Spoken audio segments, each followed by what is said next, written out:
Hello, and welcome to the Hopecast with Rachael Flick. Rachael is a speaker, counselor, and an overcomer. As Rachael is walking through her own journey of grief, she's challenging others to persevere and overcome their own circumstances. We pray that you will be encouraged by this podcast. Here now is your host, Rachael Flick.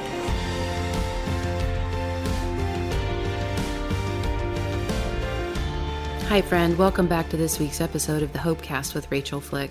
I really hope last week's episode on stress and how to manage what's been going on in our world and just my story about Chantel and wrapping that into compound experiences blessed you. I'd love to hear about it. Would you rate, review, and subscribe to the Hopecast? And if you find an episode that's meaningful to you, would you share it with other people? That really helps get to others with the news of hope. And I'm a hope peddler, and I want to encourage you and bless you. And I want to bless your friends and your family too. So sharing goes a long way in the podcast world. I am so excited, you guys. I get to bring you my dear friend, Kindra.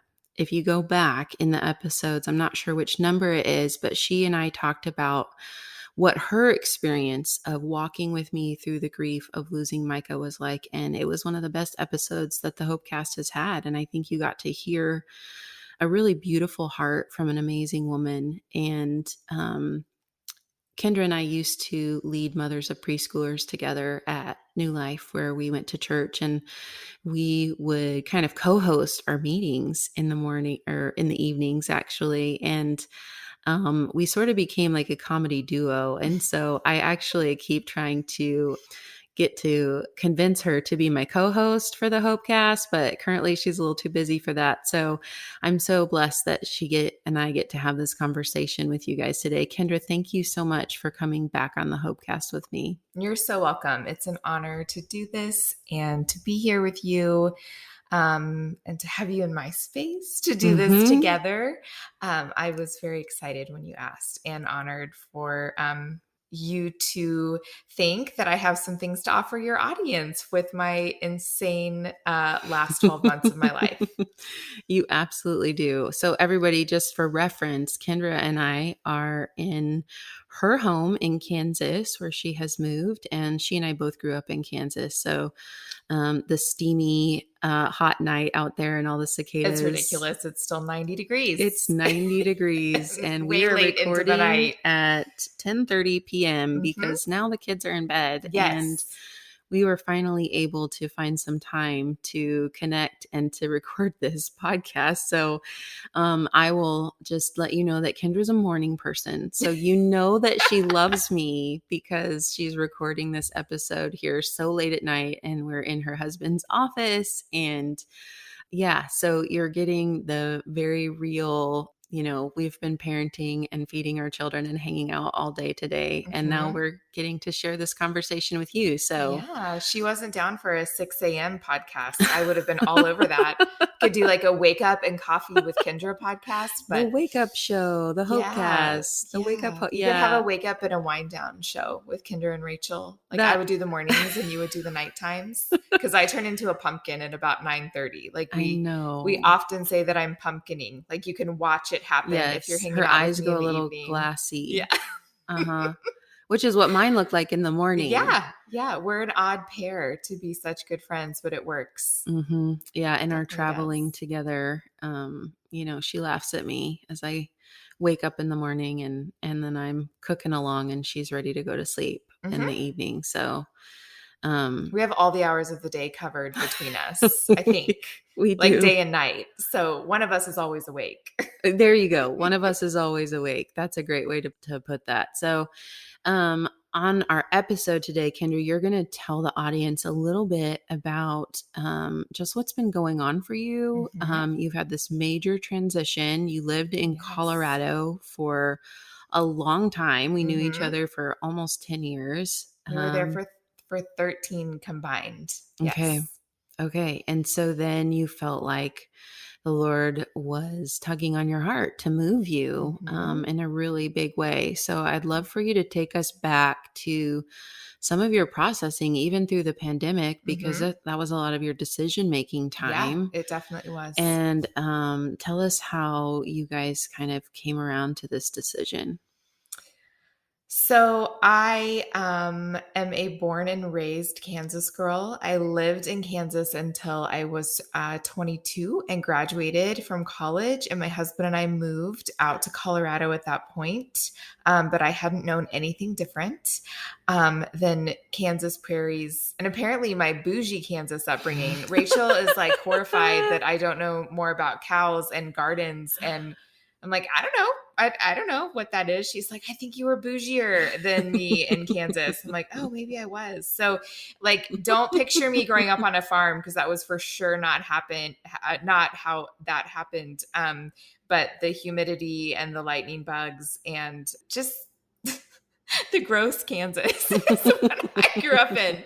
So when we had started thinking, I think it's time to go home, that was massive to our hearts.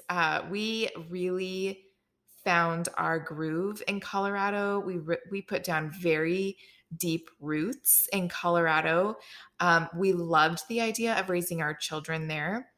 We loved identifying as Coloradoans. And I think we've talked about this before. When someone asks, like, where are you from? And I could say Colorado. It's like, oh, I love Colorado. And I remember telling Rachel this, like, when we were thinking of moving, like, I don't want to say, like, oh, where are you from? I'm from Kansas. Oh, boo. What happened? Like, why does it matter? Like, you go where the Lord calls you, right? But I really liked being from Colorado and telling people that's where I lived, which so doesn't matter. But it did to me. And it was really me who started it, the conversations with my husband. He is a mountain biker. He is a hiker. He is a snowboarder. He is a hunter, all the things you can picture of a Colorado mountain man embodied in my husband. And so to broach this subject with him of leaving this place that we both loved so dearly, that was a big step in our marriage even. So going back slightly before the pandemic, we had our much prayed for daughter in January of 2020. 5 years of 5 praying. years of praying for that sweet girl who, after today, goodness sakes, she's 2. It was a rough She's almost bedtime, 2 guys. and a half. It was a rough pool day. It was a rough bedtime. You pray so hard, and then you're like, I would die for you, but I'm not sad when you go to bed. Like, that's so true. Like, we are in that stage right now of parenting a toddler. And so I had her in January of 2020, and March is when everything shut down. And I just was getting back on my feet from the C-section. I'm like, oh, we're going to go do stuff. And like, I'm going to take my little girl out in our matching bows and our outfits. And then, the world stopped. And we all of a sudden had a ton of time at home together with all 5 of us. So our 2 older, who are now almost 11 and 8, are boys, and then my husband and I, and then our daughter. And we had a lot of time to think, and we had a lot of time to pray, and we had a lot of time to really evaluate things. And I think a lot of people took that approach at the beginning of the pandemic. What's important? Like, what is necessary? What's not necessary?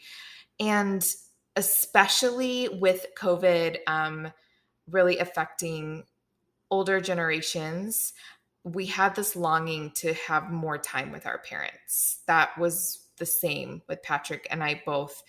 And just the fragility of life that I think became more aware to a lot of people during the pandemic. And our parents are thankfully young enough and healthy enough to really engage with our children, and their hearts would break every time they would come to visit and they would leave. And we kind of had this moment of like, what are we doing here? Like, it's amazing. We love living in Colorado, but my husband was getting ready, not getting ready. He was definitely ready for a change in career. We felt that our family was complete. The things we like to do with houses and real estate was starting to become not attainable with the way the market was going insane in Colorado. And we said, well, okay, let's pray about this. And we both had peace to start taking the next step forward. We always want the whole story laid out, and that was not the case. And if I knew how hard it was going to be, any sane person would have been like, no, thank you. We will just stay here. And it's hard being away from family. And my husband hates his 1.5-hour commute each way most days, but we're just going to rally because that on the other side looks way too hard to walk through. So the Lord is merciful in that, in seasons of transition, that he doesn't give us the full picture. And it doesn't mean it's wrong. That is a big lesson I've learned the last 1.5 years. Just because something's really hard doesn't mean it's wrong. And that's hard to wade through sometimes. The enemy can come after you and make things so much harder than they need to be or than they should be, in places that the Lord is really calling you to be faithful and to be courageous and take that next step. Yeah, that's and on good. the flip side, those of us who have walked with Jesus for a while, we're all still learning and still growing on our sanctification journeys. But many people who know Jesus, we know the prompting of the Lord. And so just because something is hard doesn't mean it's wrong. And it doesn't mean that the Lord is like trying to get your attention. Like, it's pretty obvious when the Lord's trying to get your attention for something. And that wasn't the case. We just had pushback in every area as we attempted to move forward with this and made the decision to do it. We found a house, I think like a week after we told our closest friends that we think we're going to do this. You found a house first before the job or anything we found else. the house. We found my dream country house. And basically I was like, babe, it's it. This is what we're going to do. And he's like, you are nuts. Like, what are we doing? We're going to live in the country and stockpile food and like can things. I'm like, yes, that's so romantic. Let's go be like self-sufficient and live off the land. And if you guys knew me, like, that's hilarious. Like, just as I'm the bougie Kansas girl, for me to be like, I want to live off the land, like, I get annoyed at like flies. Like I get annoyed that it's hotter than my 4-degree zone of comfort. Like, it's a lot hotter than your 4 degrees. It's a lot hotter. I mean, it's true. This did not sound like the life of the wife he thought he married, like of the desire for what I wanted. And then the more he thought about it, he's like, I miss my parents and I would love a simpler way of life. And I'm exhausted from this commute. And we also are just kind of like change bugs. Like, we thrive on things changing, but then we wig out in the middle of the change. And afterwards, we both probably need lots of therapy in our lives, but it was the right decision. And it was also really hard. Yeah. So I remember you guys sitting down with me and Beth and Vi and talking about this thing that you were thinking about. And this was before you found the perfect house. And you were still considering like 500-acre cow farms. You were really... It was 87 acres. I go clearly remember that Gaines. property. Yeah. I mean, but I wanted the Joanna Gaines. Like, I didn't want to build it. I just wanted to buy it.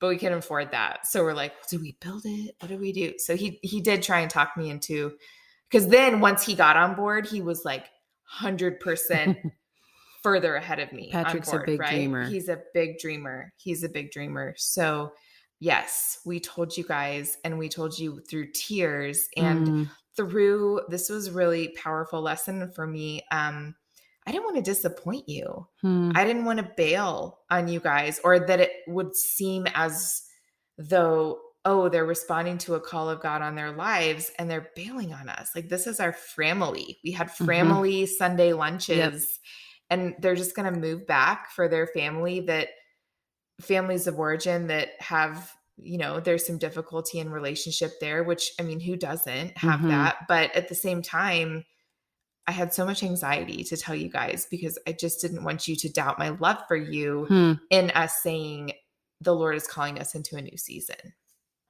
Well, I definitely don't think that any of us doubted your love for us. Although it was hard to anticipate you guys leaving. And I am grateful that we had some time to walk through that process with you. And Yeah. I'm thankful that you didn't come with like the papers of your new house and like, okay, we're going to move next week. We had some time to kind of think through it We did. and, do some packing and stuff. But one of the things that I want to talk about tonight on this episode is just kind of what does cumulative stress look like and how does transition play into that? And, I know that like the bougie Kansas girl thing. So like my grandparents had a farm when I was growing up that had cattle, and I learned to ride horses, and they had chickens and a really big garden. And it was hard work. And my grandparents worked on that farm every single day. Everything had to be fed every single day.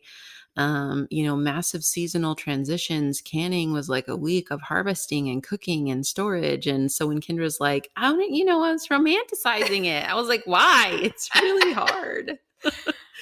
And I grew up with like 2 indoor cats, like to be quite honest, like in the suburbs around Kansas City. So totally a different growing up thing.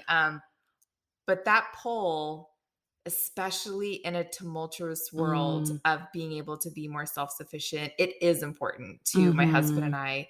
But let me just throw this out there that if anyone's considering that, you can watch all the YouTube videos that there are, but the fact that you have to then build it and like be honest with yourself of how much time and capacity you're going to have after the transition to do what you think you're going to do, you may need to adjust your expectations, because that's our biggest thing. And I like answering right into your question about transition stress.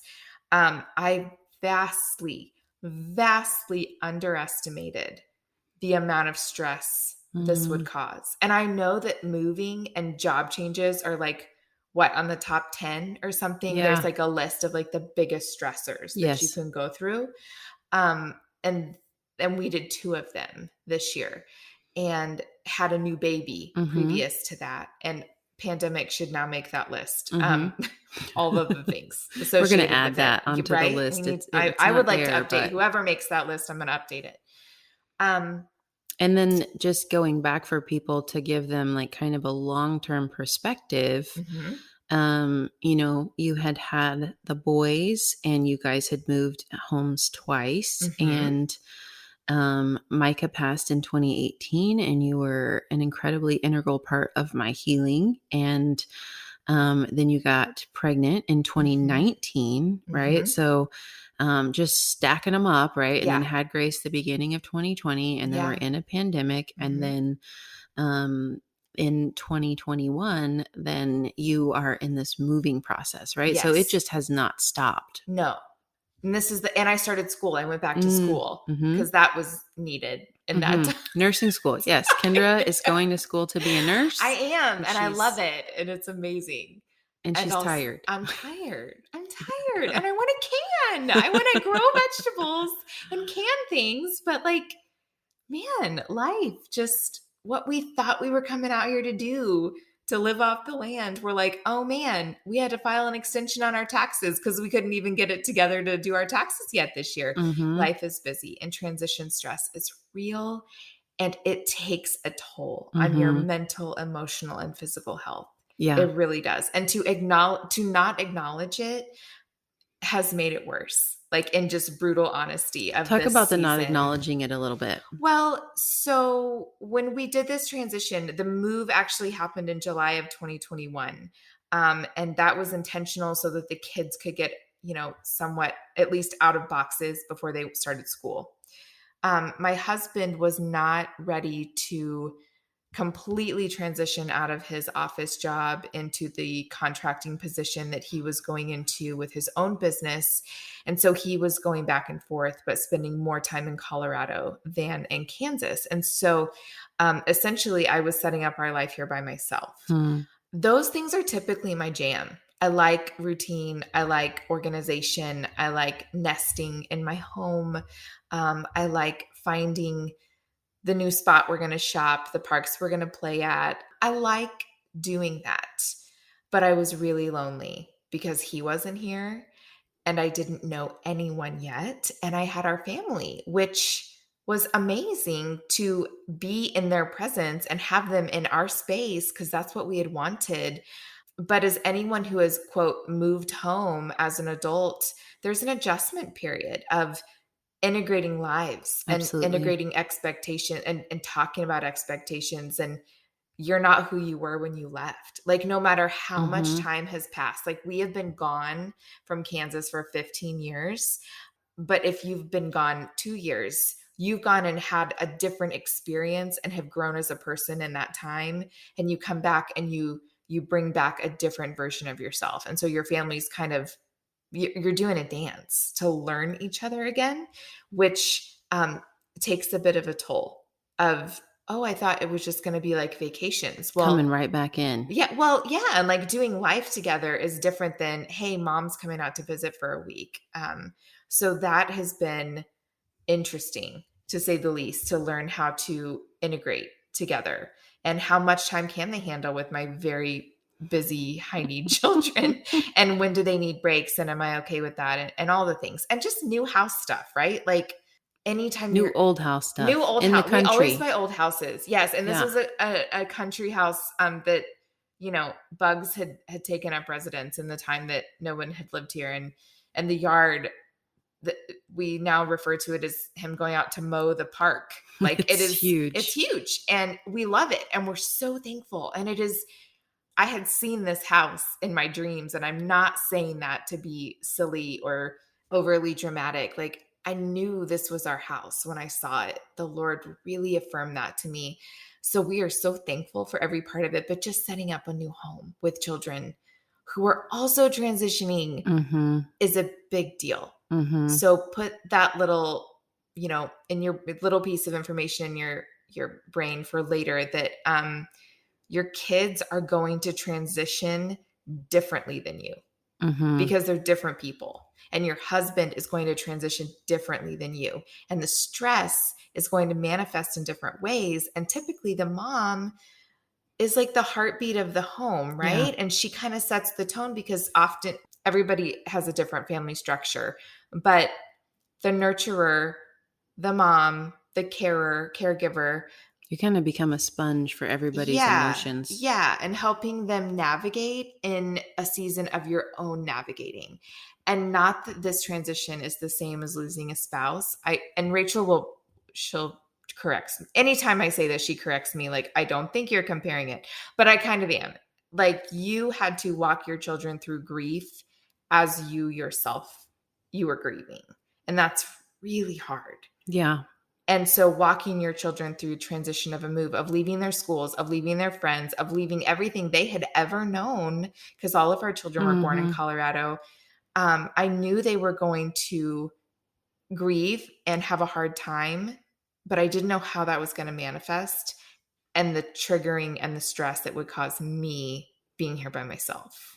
Yeah. I don't at all think that you're comparing it to, Micah's murder, right? There, the intensity of that. But I think it's a great example of a lesser degree of how grief looks in transition and a Yeah. move in a big change in a family's life Yeah. where, your support system is different and your surroundings are different and your day-to-day life looks really different. Mm-hmm. And, all of the things are changing around you. And that's very much major grief looks like that. It's Yeah. like we didn't have anything that we had February 4th when Micah was alive on February 5th. It was all gone. It was all changed Mm-hmm.